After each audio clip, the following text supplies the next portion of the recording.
पाश्चात्य काव्य शास्त्रियों में हमें कौन-कौन से काव्य शास्त्री करने हैं? प्लेटो करना है, अरस्तू करना है, क्रोचे है, लॉन्जाइनस है, टी.एस. इलियट है, रिचर्ड्स हैं।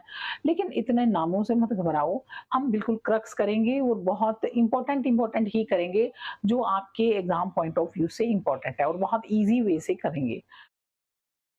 आज हम शुरू करने जा रहे हैं पाश्चात्य काव्य शास्त्र। पाश्चात्य काव्य शास्त्र यानी वेस्टर्न राइटर्स जो थे, काव्य शास्त्री जो थे, उनका हिंदी के काव्य शास्त्रियों पर क्या प्रभाव पड़ा, तो समझना तो इसीलिए ज़रूरी है। हम शुरुआत करेंगे प्लेटो से। देखो बेटे, प्लेटो जो है ना, प्लेटो पाश्चात्य काव्य शास्त्रियों में हमें कौन-कौन से काव्य शास्त्री करने हैं? प्लेटो करना है, अरस्तू करना है, क्रोचे है, लॉन्जाइनस है, टी.एस. इलियट है, रिचर्ड्स हैं। लेकिन इतने नामों से मत घबराओ, हम बिल्कुल क्रक्स करेंगे और बहुत इम्पोर्टेंट इम्पोर्टेंट ही करेंगे, जो आपके एग्ज़ाम पॉइंट ऑफ व्यू से इम्पोर्टेंट है और बहुत ईज़ी वे से करेंगे। तो शुरुआत करते हैं हम प्लेटो से।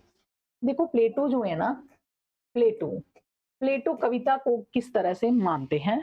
प्लेटो एक दार्शनिक थे, यूनानी दार्शनिक थे और इन्होंने कविता की परख जो की है, इनका समय प्लेटो का लिख लो 427 से 347, ठीक है? ईसवी पूर्व तक, ठीक? ईसवी पूर्व बैक चलता है ना, इसलिए। फिर सुकरात का शिष्य था,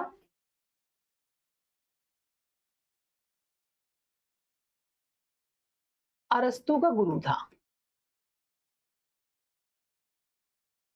अब इसके समय पे क्या हुआ था कि कविताएँ जो थी ना, कवि लोग जो थे वो मतलब अच्छा नहीं लिखते थे, उपयोगितावादी नहीं लिखते थे।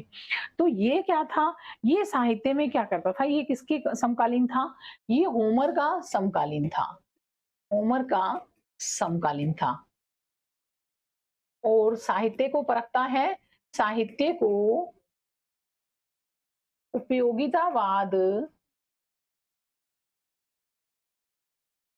के आधार पर परखता है।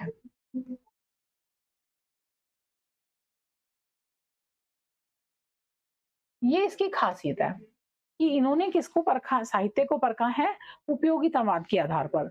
अब नोट कर लीजिएगा, सुकरात का शिष्य था, अरस्तू का गुरु था, होमर का समकालीन था, प्लेटो और साहित्य को उपयोगितावाद के आधार पर परखते हैं। साहित्य को उपयोगितावाद के आधार पर परखने का तात्पर्य ये है कि वो ये कहते थे कि साहित्य वही अच्छा है जो समाज का हित करे, यानी कि वही केवल मनोरंजन ना कवि का कर्म होना चाहिए, बल्कि उसमें उचित उपदेश का भी मर्म होना चाहिए। और उस समय जो उनका युग था ना, उस समय कविताएँ जो हैं, वो थोड़ी भड़काऊ टाइप की चल रही थी। अब जैसा वातावरण होगा, व्यक्ति उसी जैसे विचार करेगा। इसीलिए कविता क्या प्लेटो क्या कहते हैं, इसीलिए प्लेटो कहते हैं पोएट्री इज़